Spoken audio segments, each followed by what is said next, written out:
So welcome everybody to the first EdRes seminar of this academic year. It's lovely to have so many people here. We now run all our seminars online to ensure that as many of our international student body, as well as our many friends and colleagues around the world can join us. So I'm Jan MacArthur from the Department of Educational Research. Before I introduce our speaker, just a few of the points that we need to let you know about. The seminar is being live streamed for people off campus, our postgraduate students, staff and other interested people. You can ask questions at the end of the presentation, which normally goes for about 40 minutes, using either the audio or via the chat box. We'll be keeping an active eye on the chat as we go. The session is recorded and will be available on the department's website afterwards. And can I please ask everyone to make sure your cameras are switched off, and particularly that your microphones are muted during the presentation, just in case the cat comes rolling in or something and makes a noise. So it's my very great pleasure to introduce Asiphe Mxalisa. I probably have pronounced that wrongly, and my apologies to her. She's from the Centre for Postgraduate Studies and the Centre for Higher Education, Research and Teaching and Learning at Rhodes University. And as I was saying in the earlier chat, her speaking to us is another example of the very strong relationships our department have built with colleagues in South Africa.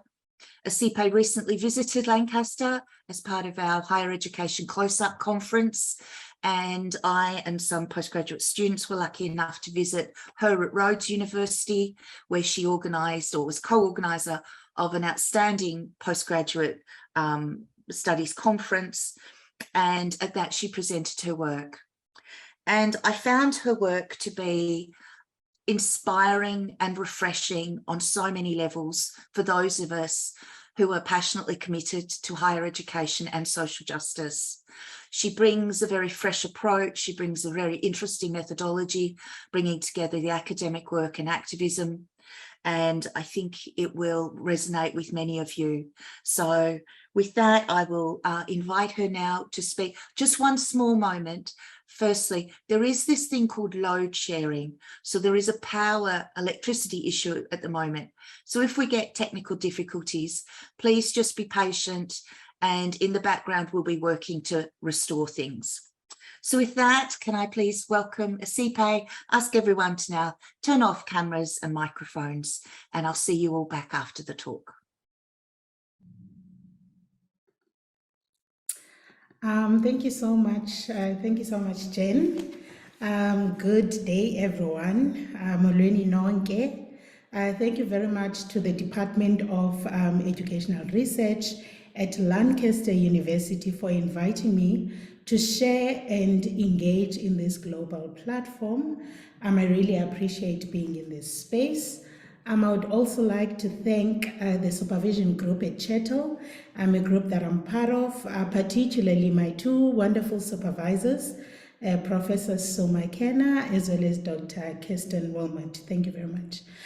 Today we are reflecting on my PhD work, looking at the methodology, field work, as well as the soft analysis, which I am currently doing. But just a disclaimer for everyone who's here today, there might be triggers, particularly as I'm sharing the experiences and in the text. So the work that I'm currently doing in my PhD looks at student experiences of gender in higher education post two contexts, mass fall movements as well as the COVID-19 era from an intersectional lens. Why the two contexts? While mass fall movements heightened the call to decolonize the university space, the debates on student experiences years later continue. And the context of COVID-19 has exposed a much more need for research to understand how the pandemic itself has highlighted inequalities in the higher education space. So the argument is that gender transformation and inequalities were exposed in the mass fall movements and again during the pandemic in South African universities. Of course, borrowing the context of COVID-19 and higher education impact from a text by Professor Sue McKenna as well as Professor Chris Bowie, their recent project, which is a book they published. Now, this study examines student experiences in higher education using the Black radical feminist theory of intersectionality. Why? As discussed in a text by Bowie and Niven in 2012, as moves towards more inclusive academic practices in teaching and research emerged during the post-apartheid political and social transformation, concerns about the unequal learning experiences of the diverse students were not tackled with any radicalism. As a result, the social inequalities of higher education remained visible years into democracy, as vehemently expressed by the students in 2015 during the mass fall movements, which, by the way, was not the beginning of student radicalism and activism towards social justice and equality in South Africa. It is important to note that protests about multi-layered inequalities had occurred every single year ever since 1994, particularly in historically Black universities and many universities of technology. However, it was only when protests moved to the historically white traditional universities that they became a national phenomenon, which was in 2015 during the mass fall movement. Even in that case, in 2015, all students were united in the rejection of the Eurocentric nature of the curriculum and the demand for fee-free education. But yet again, they were fragmented along cleavages of gender and sexuality. And that is also discussed by one of the researchers at Nelson Mandela University, Nobubele Phuza, in her article in 2020. As we reflect today, evidence, particularly from the data that I have collected, shows that students are still constrained by the masculine and patriarchal norms and values still present in higher education, even with the existence of gender quotas and gender or equality policies. The pattern of hierarchical segregation across gender, racial, and ethnic lines encountered in higher education institutions in South Africa is particularly experienced by Black women who still find themselves discriminated against due to beliefs regarding maternal responsibilities, racial segregation, and male supremacy, despite the existence of gender engagements and gender policies. Within this context of flux and change in issues of equity and equality came COVID-19, changing the lives of many from March 2020 in South Africa. The pandemic exposed yet again the multiple intersecting oppressions that students face in the higher education space. Many students faced lack of access to resources as a result of being away from campus, increased stress and anxiety, and a home environment not conducive to studying, while some returned home to what I term a crime-scene space for those who have been assaulted by family members, re-traumatizing them in that process. Because for some, the university has turned out to be their escape. The pandemic also translated to female students particularly being expected to be caregivers at home while navigating online learning, writing tests, writing examinations. So indeed, questions and research that focuses on the effect of COVID-19 on gender inequality in the higher education space is needed, particularly in South Africa, taking into consideration its historical context. So this study, therefore, employs the understanding of intersectional dynamics, which includes the power of structural systems in society, its institutions, while using intersectionality as means of analysis and understanding also embodied by the researcher, to integrate the complexities of equality and social inclusion in higher education as evidenced in student experiences.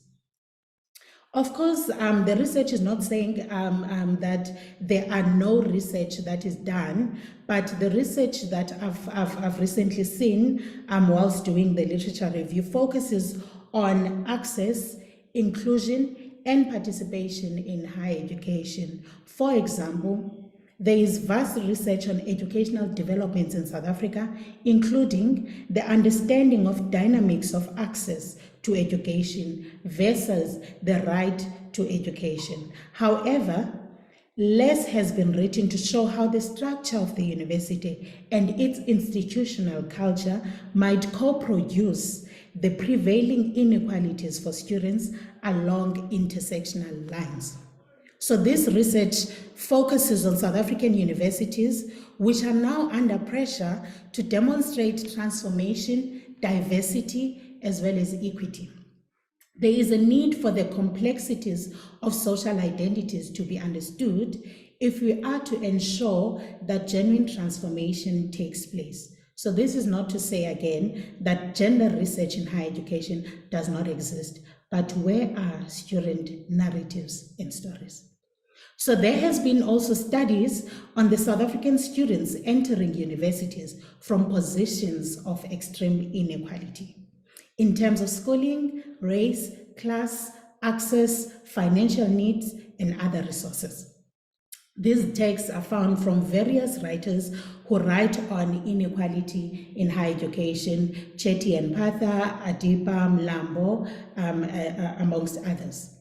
So the dynamics of inequality affecting a student entering the education space requires a research focus on the interplay of these dynamics, such as schooling, race, class, access, finances, and many others, which I will tend to mention later. The white paper on higher education in 2013 identifies the roles of universities as providing citizens with high-level skills for the labor market and as centers for research excellence. However, the university is also about preparing critical citizens who can contribute to the public good in responsible ways, as outlined in the earlier white paper of 1997. The complexity of the education system in South Africa, with its history of inequality, requires a careful examination and analysis that takes the intersectional nature of the student experience into account. But without dwelling much on the history of gender transformation and the history of policymaking and gender inequality, I would like us to focus on what we call in isiXhosa impexano, meaning the complexity from the data collected as I move forward with the study. So what are my research objectives? So just in case there are people who haven't seen such pictures, so this is a picture at the CHERTL at Nelson Mandela University during Mass Fall. This is where students during the Mass Fall activists will sit and summon the management in order to submit their memorandum. And part of the discussions was a safe space for students, which is something we're going to reflect on at a later stage. So my research objectives, one, are to contextualize the history of gender constructions and resistance in higher education, and also understand the interconnected issues faced by students. Overall of this project, it is to archive the student experiences of those students who are studying at Eastern Cape universities, of course, with the sampling number that I have. The research question is, to what extent does gender, understood intersectionally, shape student experiences in higher education, particularly post the Mass Fall movements and during or post the COVID-19 era? So my inquiry is through a narrative paradigm, and I am utilizing narrative semantics. Key to narrative semantics, just before discussing that, so the text that I am using for my methodology is Leboff and Walewski, 1967, as well as incorporating some thoughts from Patterson, 2008. So key to narrative semantics is the interaction between the teller and the listener, or the researcher and the research participant. In this case, my research participants are my collaborators.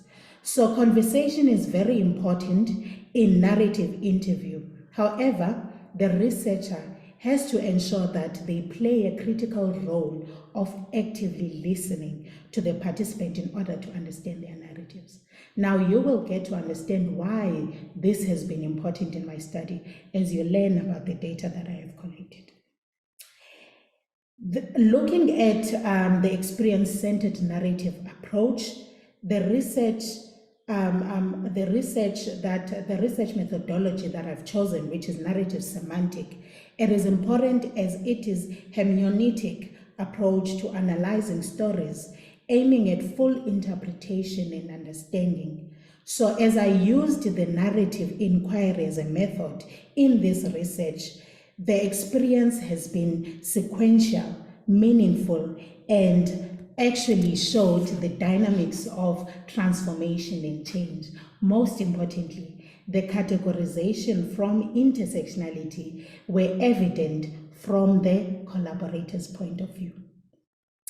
The experience-centered narrative approach has been a tool in this process to elicit student experiences with stories that are more flexible about time and personal experience.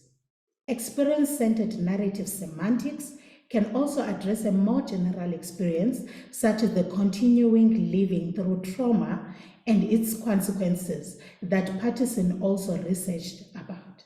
So this type of narrative has thus assisted in outlining more the synthesis or intersection of stories told from different places and times by diverse students from different universities, some linking, some different.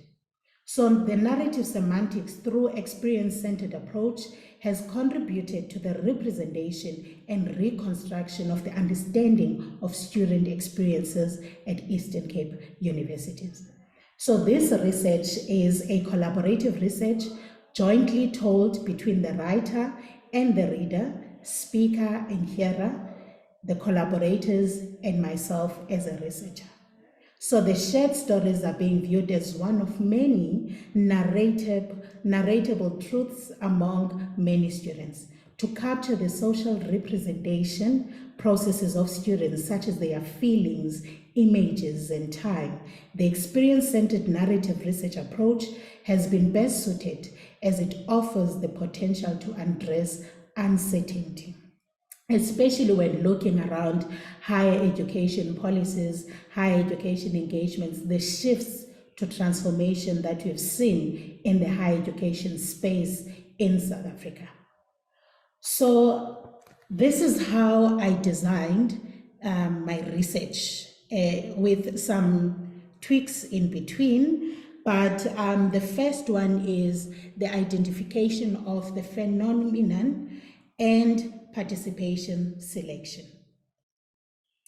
Many of you who understand what intersectionality is would have assumed what particular representation that I would have gone with in terms of the participants. However, I used a two times approach, one which is snowballing in terms of interviewing one participant or one volunteer or collaborator, and then getting a referral to the other. But for the first invitation, the invitation was sent out after receiving permission letters from 4 universities which I interviewed at in Eastern Cape: Rhodes University, Walter Sisulu University, the University of Fort Hare, as well as Nelson Mandela University. So from those invitations, students who wanted to participate then contacted me in order for them to be part of the study. And after that, I used a snowballing technique.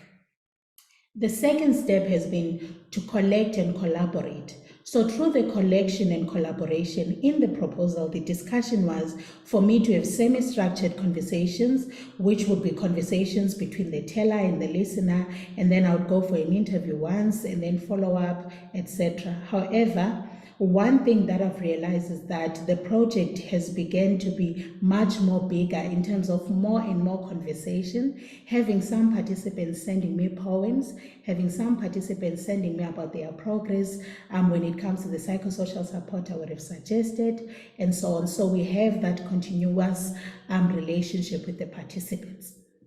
And then the third process is now the retelling of the individual narratives, which also includes the examination of the raw data as well as the retelling of the narratives as I'm listening to the recording as well as the transcription. And then after that, I have sent out those to the supervisors as well as to the participants so that they can comment. The last critical one is the workshop, which is the last stage of my data collection process, where I will be having a workshop presenting the work that I've collected, the data that I've collected, as well as the analysis, the soft analysis that I've done to the participants.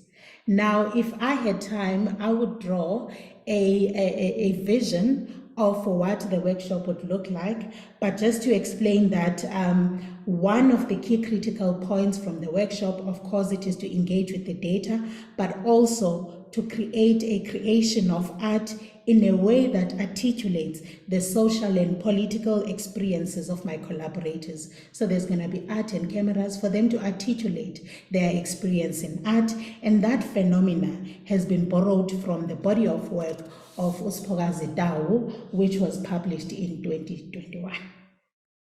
So theory embodied the theory embodied is intersectionality. So these are the universities that I am working with. So intersectionality is rooted in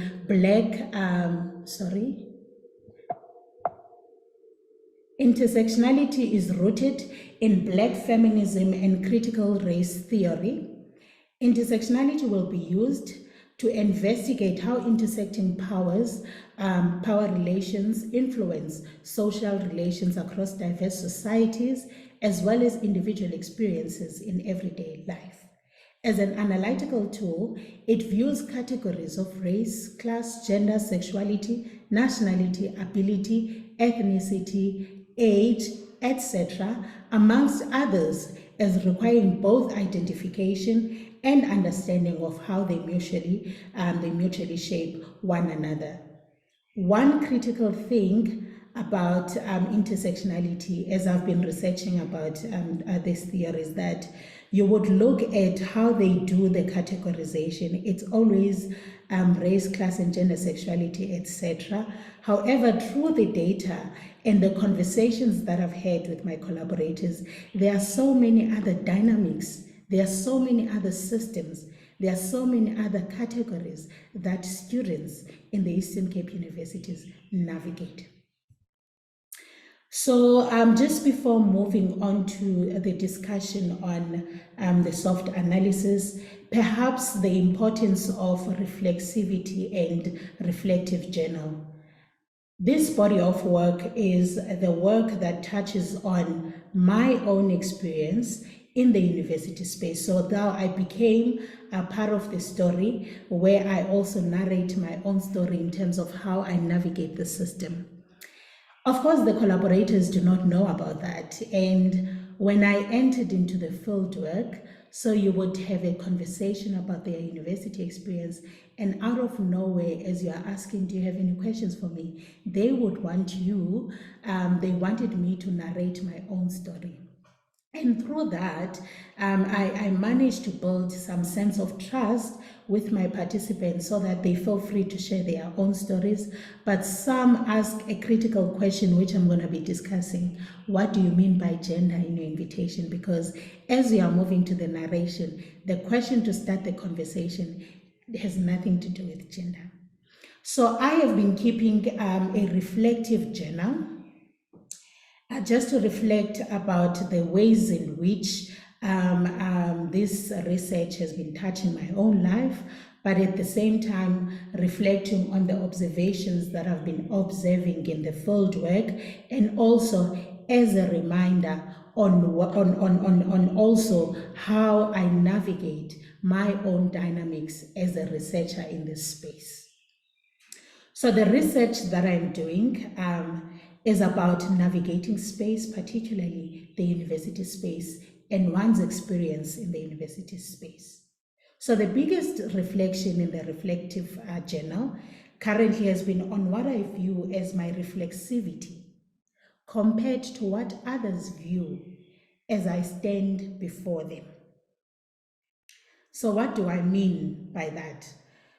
Well, there was a particular university from the list of the universities that I've visited, where as I entered into the gate, the security guard was asking for my identification, and it was during the mask wearing COVID-19 times.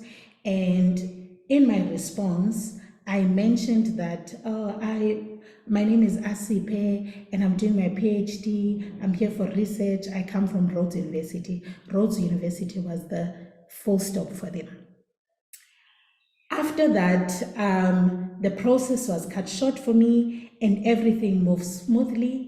And I could tell that if there was someone else from another university, the process would have been different. Of course, if you understand the history of universities in South Africa being historically Black universities and historically white universities and their own social rankings.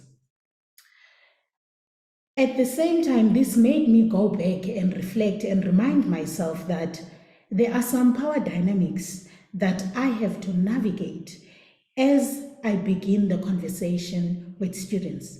Meaning, as much as I understand the theory of intersectionality, embodying intersectionality is very important so that I understand there are some power dynamics that I might bring into the table, impending the data as well as the conversation itself.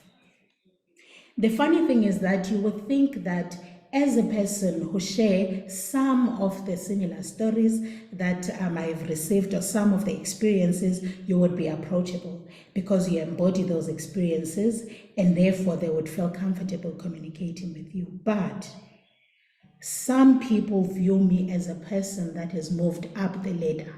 So meaning the experiences have made me the person that I am, but my level of understanding and communication might not be the same.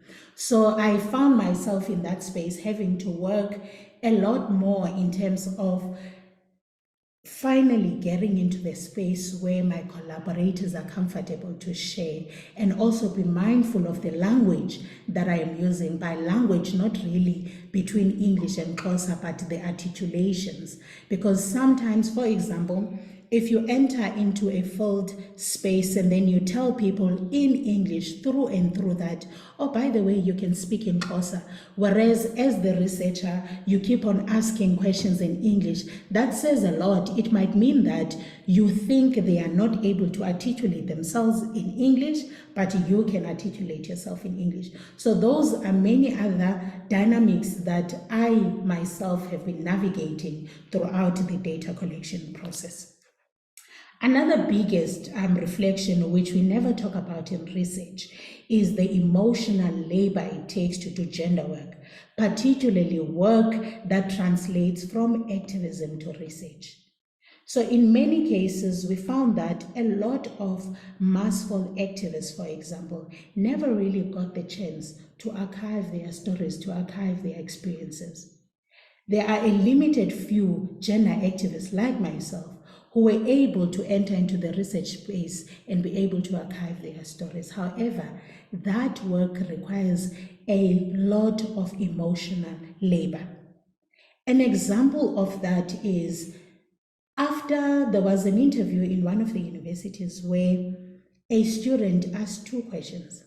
One, I see myself in you, and how did you do it? So now I am sitting there and expected to share a miracle of how one navigates a system that isn't changing at all.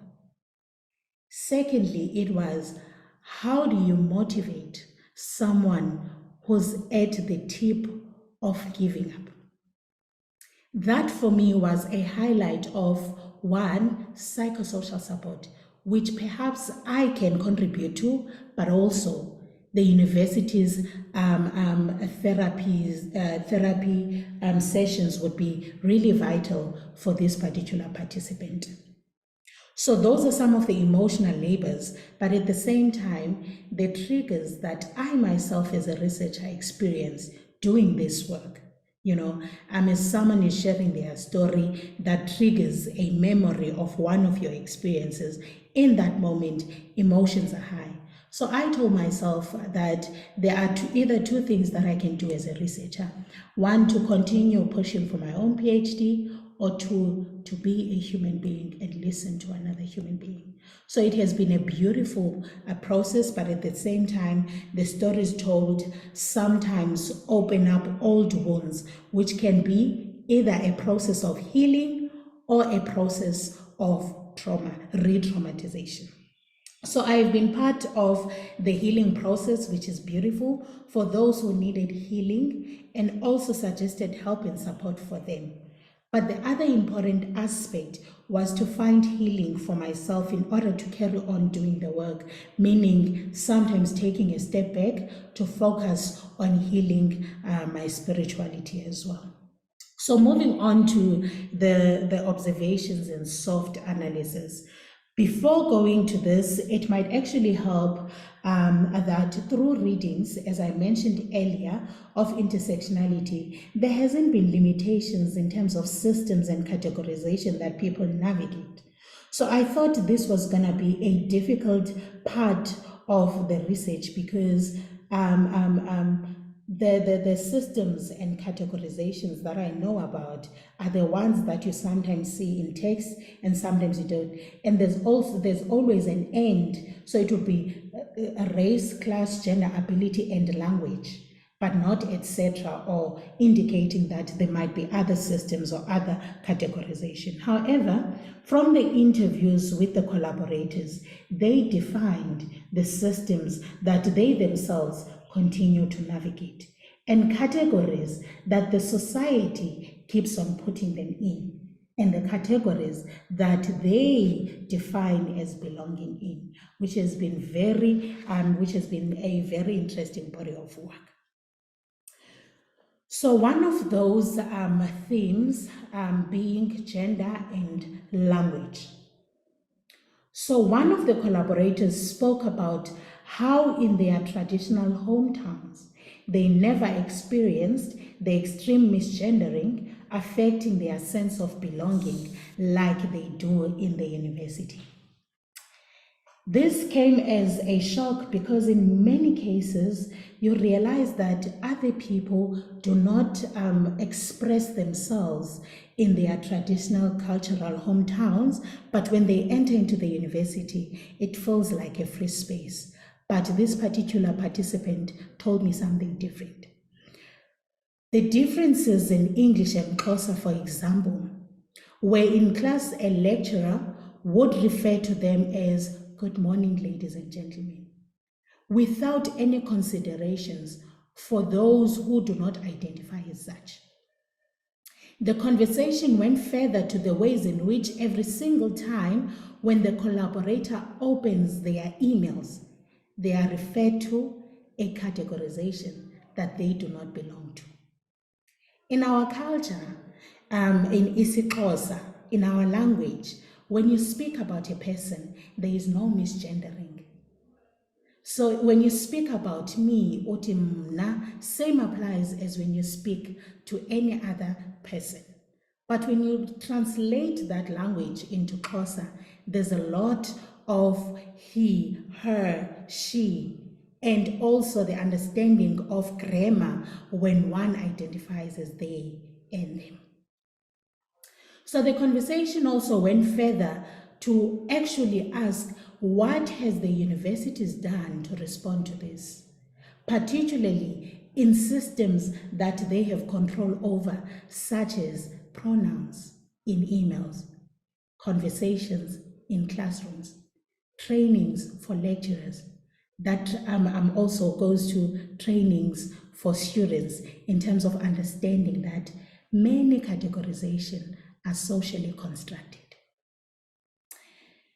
So in this body of work, I will also reflect to the work and project done by Professor Zetuma Debeni in Queering in Africa and the impact of language as South African universities are implementing the language policy.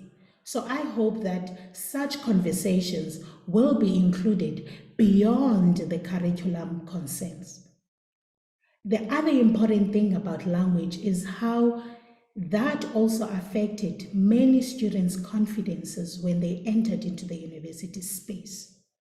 So you'd find that one would say, imagine the categorization that I am navigating. First, I am a woman. Second, I am a Black woman. And I am in this class where I do not actually understand the language itself, because in high school, accounting was taught sometimes in Setswana, sometimes in isiXhosa, and now I need to sit in a class where the language of communication is English. So in many cases, I would sit quiet and not respond. But the most beautiful thing about this conversation is that many of my participants indicated the advantages of online learning, and one, having to go back to recordings so that they can listen to the discussion rather than actually having to raise their hands in class and ask for questions, and also the ability to now consult behind a laptop with the lecturer. So many of them have indicated that I actually passed better during COVID-19 because I was able to take my time and do my work. Of course, some saying it actually affected them in terms of time. The other soft analysis being gender, space, and safety, which came quite a lot from the data. So there were some participants that reflected on the university and themselves as space they navigate. So they shared their sentiments on the importance of safe spaces, particularly for female students. One of the participants, trigger warning, shared the terror of living in fear as someone who was also violated at home. Now you can imagine the pain of that individual when she was ordered to vacate during the pandemic and go home, and also still continue to show up and study. In that moment, one thing that kept on clicking in my mind was that her story matters, but also to explain that the flood of emotions in that moment was a moment of healing for her, because I kept on asking, should we cancel the conversation? And she wanted to continue. In that moment as well, that's when I realized that sending a participant or collaborator only to the psychology department for a referral is not enough. Because at the end of the day, they need a community where they can feel safe, a community that they themselves can create. The wonderful news is that that same participant was able to create a community where they share their healing process. So the sentiments that were shared by the same sentiments about safety in the university space were shared by many other female collaborators, especially the female collaborators that went into the universities which have a high history of gender-based violence, where they shared the fears of even parents knowing about these particular incidences, or rather, in inverted commas, cultures in universities.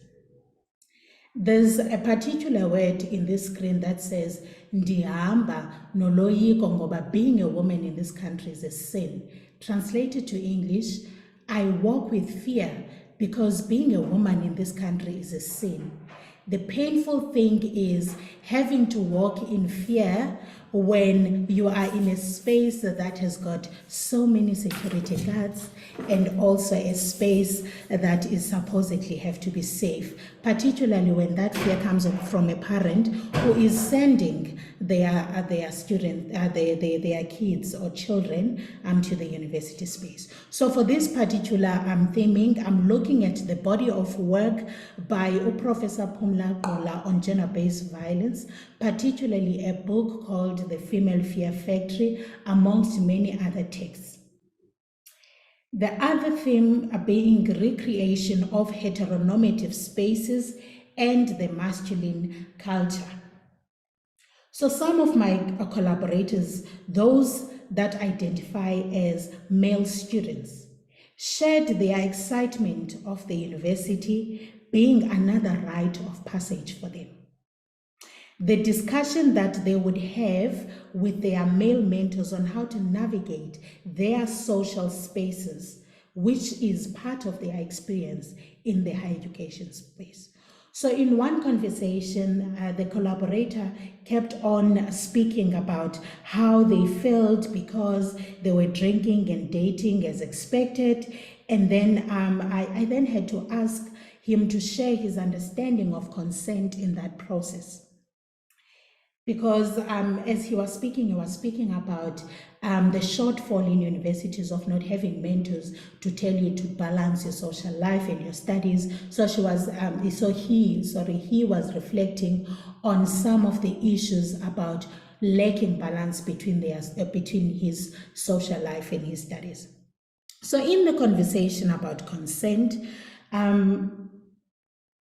he then spoke about how they are told in terms of the engagements that they do to take power.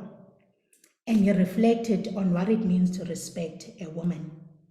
Now, I then began to wonder about how many conversations and engagements are out there in universities when it comes to consent. And that doing consent, I did research about how consent workshops and engagements are done at the beginning of the year for first years. Giving those talks and conversations at the beginning of the year, taking into consideration of the chaos that happens with student registration is not enough. Those conversations and workshops about consent, particularly respecting the body as a space, they are very important throughout the year. In residences, in schools, in classes, for students to relearn and unlearn some of the social constructions that they came into the space with. Another reflection focused on participants who have been part of student politics and activism, and how that space has recreated the heteronormative culture. One collaborator shared about how she had to perform being strong and less emotional so that she can be accepted as a political contributor and leader in that space. And how that has actually contributed in her trauma of having to be and her confidence of engaging in various spaces post her student political life.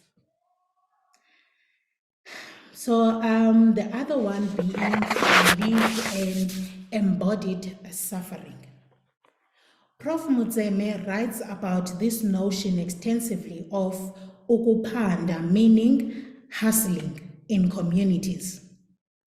I have borrowed that same word from her, but also from 3 participants from different universities who shared their experience as a form of constant hustling and struggling. This particular culture of survival is evident in many students from academics, finances, mental health, gender dynamics, and many others. To end us off in this conversation and to open up for the Q&A, without wasting any time, I see I have 2 minutes, I wanted to reflect on the theme social constructivism, or social constructionism, and biological determinism. The majority of the collaborators, when given a chance to ask me a question, they would ask, "Oh, I saw from your papers in the invitation something about gender. What do you mean by gender? And why are they asking this? So the conversation to start, and the question to start the conversation during the semi-structured interviews, or rather conversation, is okay, I'm Asiphe, remind them about the consent, their rights, and then ask them, please share who you are, where you come from, where is home, and also how did you end up here, meaning the university. That is all I need to open up the conversation. There is nothing about gender, but the conversation itself would actually lean to some gender dynamics. But remember, that is not the only categorization or system that intersectionality speaks about. So each and every time when I ask them, the majority, by majority, it's a lot of them, would ask me, what do you mean by gender? That is a moment of learning and unlearning, of course, but firstly, I was interested in understanding their own understanding of what gender means. So I would ask them back, just before responding, what do you understand gender to be? As I engage with them, when they speak about gender, they speak about the socially made understanding of what gender is, but also the biological. So they speak about sex as gender. And what I'll be using here is an understanding of the dominant, the contrary to dominant discourses of what gender is, and the socially made understanding of what gender is the work also of Prof. Pumlaqala. But to end us off, I would like to read for you a reflection poem that one of my collaborators shared to me via WhatsApp after our conversation. She wrote, "Thank you so much for offering me this space of healing. It is healing because it reminds me of where I come from, but also it reminds me that my dreams are valid, just like yours." Here is a poem for you. The performance of queerness. An act we supposedly need to put together to show our togetherness, our being, who you are part of. A performance of belonging. We learn most about who we are, not from those who got us here. In fact, we mostly hide it from them. Who we are has and have always been erased, but that's another story. We learn from those who dare to put themselves in the public eye. Queerness as a brand, not a person. The heteronormative society stole what belongs to people as just expression to a role, a standard. There's a way femininity should look. There's a way masculinity should look like. That's what they say. A mirror of binaries. Gender non-conforming and trans people need to perform these roles to pass, to be seen as real or whatever. A good friend of mine calls it the performance of femininity for her to pass. There's an image to look up to. I want to urge queer people to liberate ourselves to this performance from the queer brand, to know that you don't need to become what you are told to see, but to be who you are. Energy is an expression. Let it flow with flaws. Be who you are, the way you are. Curtains close, stage lights off. This is one of my gender non-binary participants who has reflected on her experience as, if you ask me about my experience, I am confused because I have lived in a shell, at home and in the university. I am only finding my voice now because it is now that engagements on gender and sexuality are coming about. But please call me they and them. Thank you very much.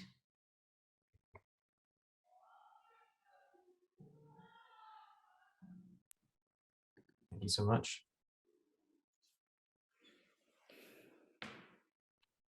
Thank you, Asiphe. Just give everyone a little moment to think about that.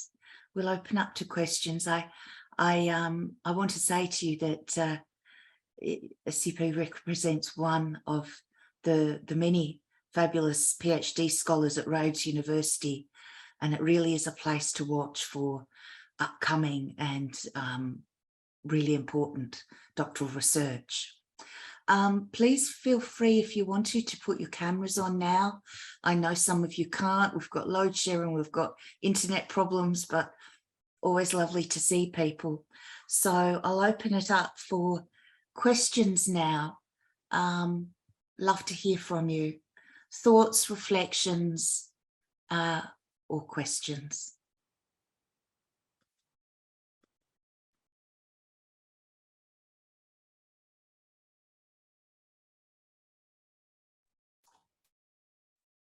Can I start with a question? Yes, of course. Asiphe, thank you so much. That was fascinating, amazing. Yeah, I think from the comments in the chat as well, I can see that other people have really engaged with that so well. I had a question because you made a really important point about the emotional labor that goes into the research that you do. And I wondered if you could just talk a bit more about how you manage that emotional labor and perhaps what advice you would give for gender activists stroke researchers doing similar types of research.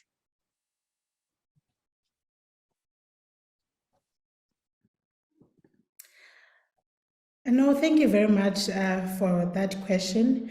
Really, it's a difficult one to navigate the emotional labor, but one key text that kept me going is that gender work is a process of inhlambuluko. Inhlambuluko, which is a Xhosa word that means cleansing. And this is a phenomenon by Dr. Desani, who writes about a process of cleansing that universities need. So this process I go back to cleanse myself, where I, for one, I speak about the difficulties with my incredible supervision team when I am not able to continue with the work because emotionally I'm not in a good space. I talk to them.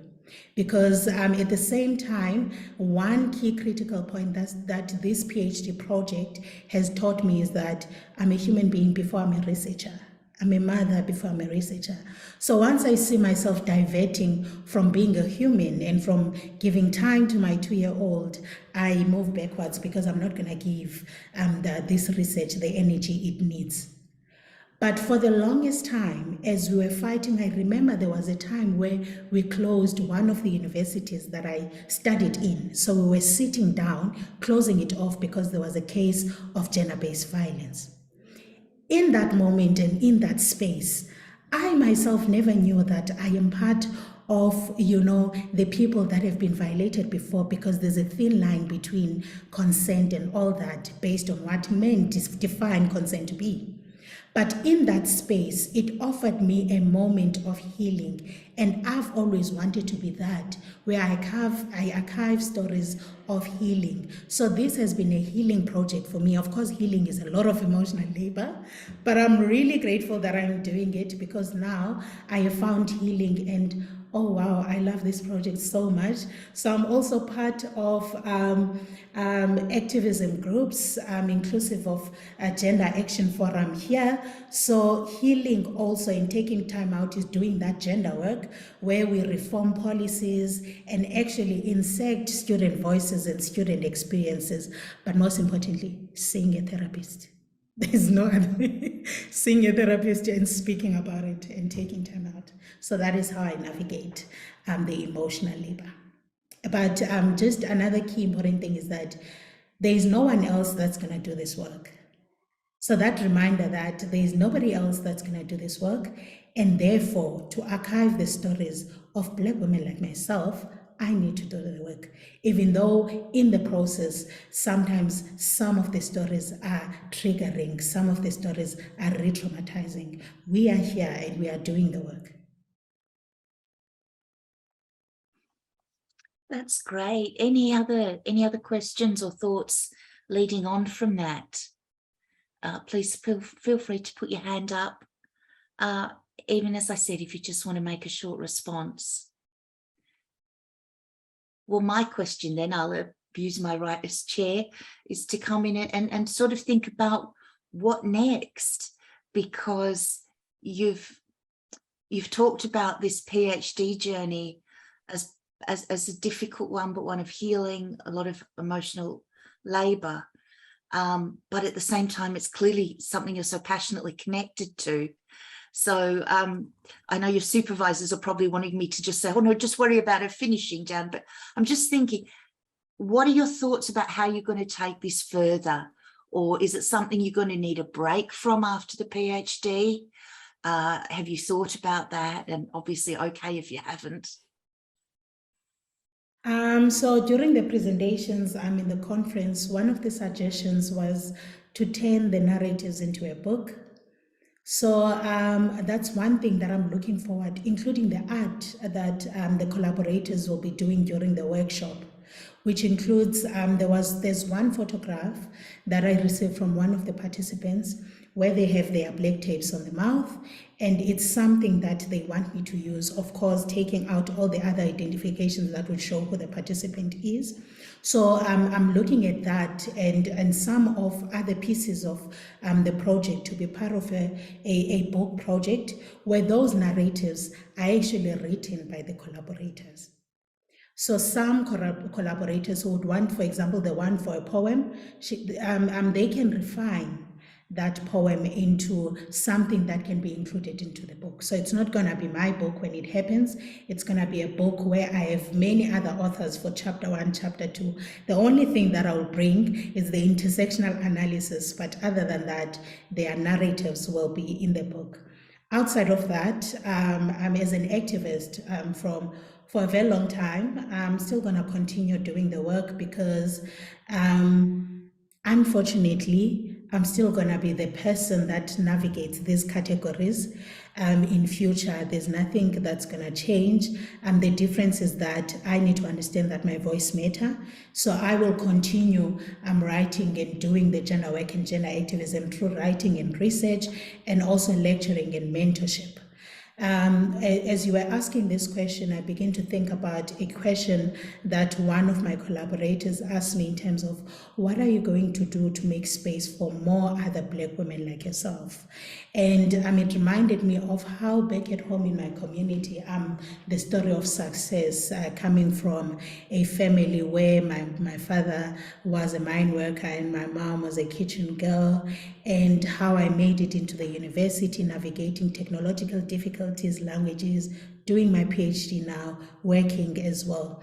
So many people would expect me to give them a sort of like a way in which I was able to get to where I am today, which is something that I struggle with, because sometimes I'm able to offer the support, but there's just that much you can do. So I was able to create mentorship groups where we mentor each other, reading groups as well to share our work here at Rhodes University, one of them being the Intersectionality Reading Group, in order to get that community where we support each other in this work.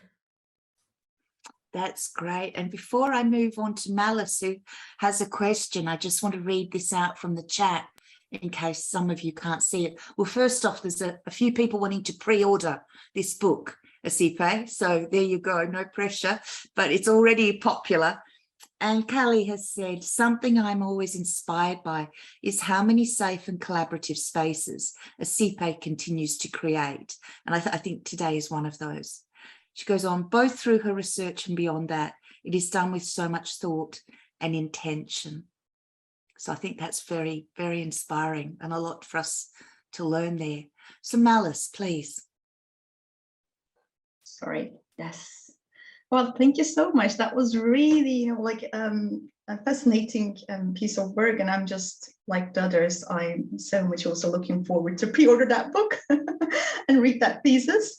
I'm just going to ask something in relation to learning. So as yourself, as and by the way, apologies if you have mentioned this, I just had to, like leave 5 minutes to go and just collect my post also went at the door. So if I missed that during that time. So I was wondering, as yourself as an activist, and particularly as a gender activist, are you also sort of looking into, like modalities and spaces of learning within that activism space and so on? And can you just reflect with, or is this something that you may consider doing? I think that's also very important. Not all that networks and what sort of social learning taking place. And that's just really important, because it sort of gives a activist capital. It's what strengthens the activist capital among these kind of grassroots movements. One of the projects that I've been part of at Nelson Mandela University actually really looked at the process of learning and unlearning, particularly of social constructions. So one thing that as activists we faced is that we, particularly the activists that are women or identify as women, were given a huge project to educate men, one, on not to rape, on consent and all that. So this is something that we've been constantly working on, that, you know, they can create those learning social spaces for themselves, because that is still also a re-traumatizing process to teach men what not to do, you know. So it's really one, but I must say, feminist spaces also need a lot of work in terms of learning and unlearning, as the space itself can sometimes be very violent to different bodies. So I think we as feminists also need to go back to the drawing board in terms of how do we ensure that we work on feminist ethics of care of learning, that people who enter into the feminist space might not know all the prevailing feminists to quote or to read, but they are in a space to learn about gender equality. So sometimes even lowering the languages that we use in a language that communities can understand, starting from the communities in the university space, and also a conversation of how does Asiphe take the learning from that activism space to go and create another activism space in her community in the villages. Of course, when I mention feminism, my grandmother is not going to know, but she's a feminist. So taking those conversations and opening up conversations about how do we then go back to the younger generation to educate them as we are being educated in the activism space. But the other thing we don't talk about more is the amount of research that takes place in the activist spaces, and how that research is capitalized by researchers who do not even go to those spaces to observe.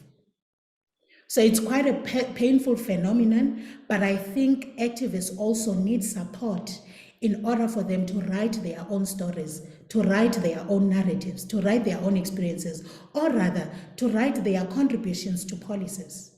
There are many institutions in South Africa which are standing because they were conceptualized by activists, not researchers, not policymakers, activists who came up with the concept and the structure of how these spaces should look like, but they are not in the archival books. So this is something that in the activism space we need to learn. And what activism is not the radical rioting. It doesn't end there. It is not about closing the institution. Activism is an ongoing movement that also includes reading, engaging in work, engaging in policies so that we are able to reform such policies. So at least I've seen so many spaces that have actually incorporated those things and inserted themselves in decision-making spaces as activists, because now they understand activism is more, it's much more beyond the on-the-ground work of rioting, hands up and fights and fire brigades. We've done that, we've been shot at, but activism is just an ongoing process. Thank you. It's really, I've just got a question in the chat, but first, I think that's very interesting because on our education and social justice, our PhD in education and social justice, we have a module on activism, which Malice co-created and is now run by our colleague Richard, who sadly had to leave. But so much of what you said there, I think we can take and share with our students on that module. So thank you so much for that. We have a question from Sue, one of your supervisors. So that's always tricky, but I think this is a good question for us. Can you share more of the ways in which you have formed social learning groups through CPGS. Perhaps you could explain what that is for all of us. Like the intersectionality reading group and the writing groups, you really do walk your talk. Thank you so much, Sue, for that question. And hello. The reason why we started the reading groups, particularly the intersectionality one, was from an email that came from one of the students who saw me present on gender work. And she was saying that I'm also doing a gender project, which is a master's project, but I find myself working in silos without support. And that is something that many postgrads are actually going through, where they feel that this journey is a lonely journey, they do not have support, and end up not doing the work or the writing because they feel like, oh, I'm the only one who's stuck here, maybe I do not belong here, maybe I'm not smart enough. So these groups started out as a form of support for those who are doing similar research, science, management, for them to meet and support each other in their research journey.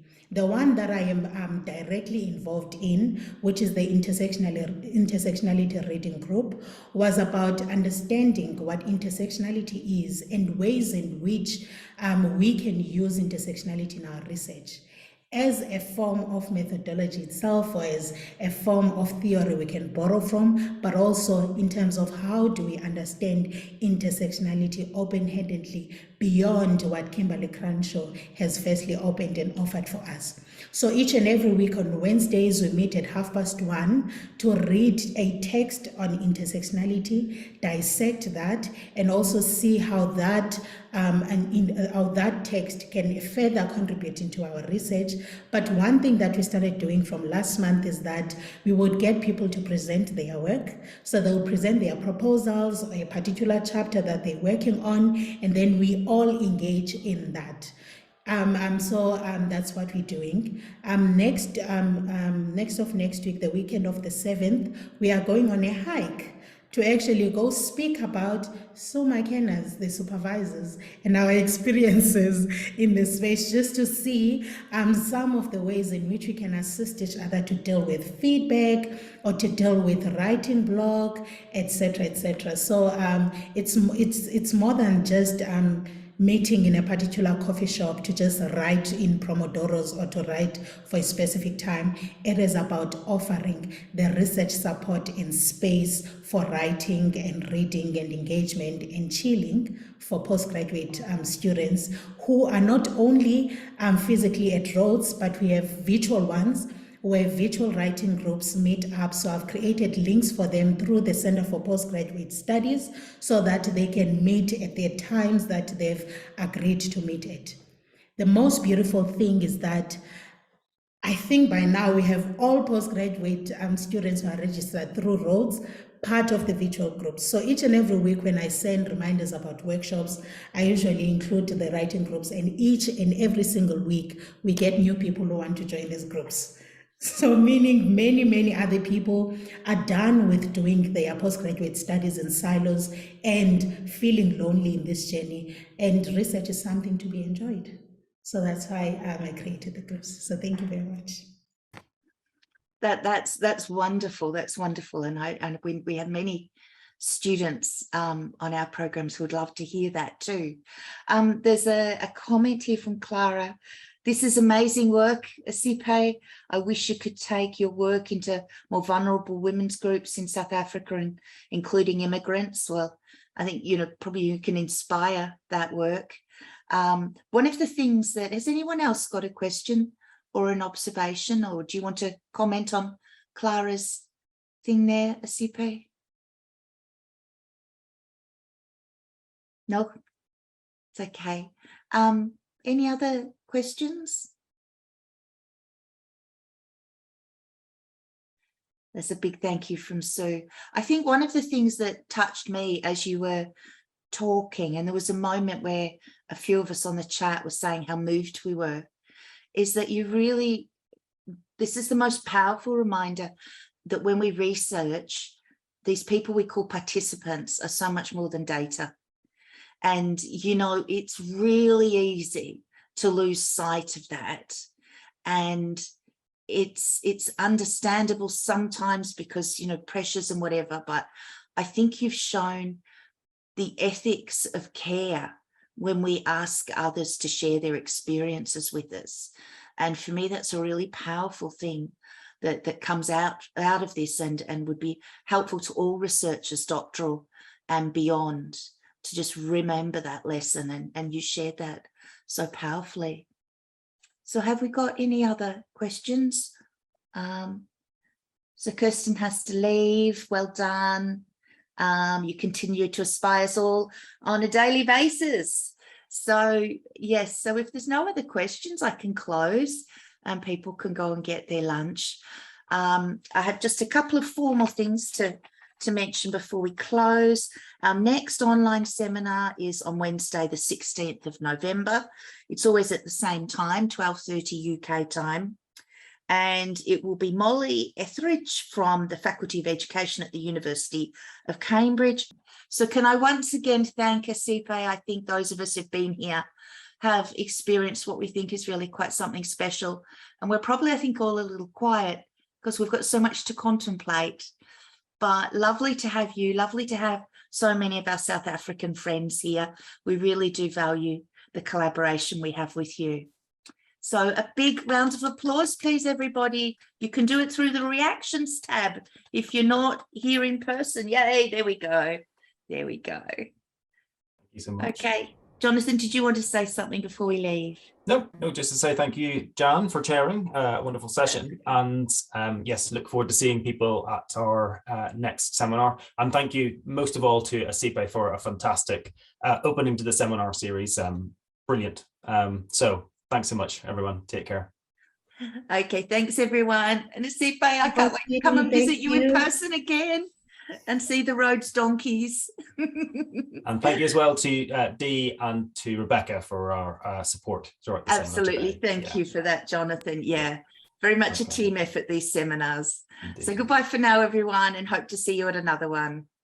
Take care. Thanks, Bye-bye, Asiphe. You're a star. Bye-bye.